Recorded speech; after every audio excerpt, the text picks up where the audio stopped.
លេងលឺស្គរលឺស្គរលឺភ្លេងមកឲ្យបាយមិនបាយមិនត្រង់មាត់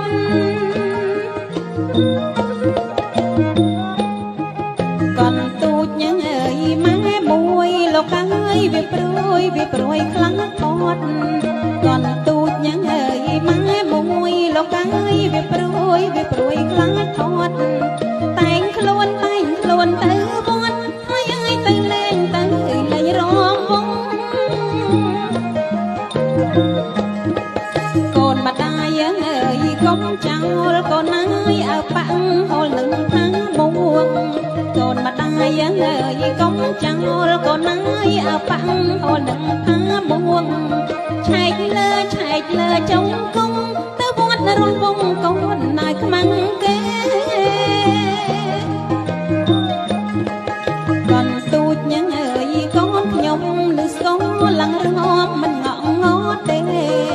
កូនទូចញ៉ឹងអើយកូនខ្ញុំលឺស្គរឡើងរងមិនងក់ងត់ទេរំចង់កូនម៉ែកូនរំនឹងគេតុងខ្លួនក្រមក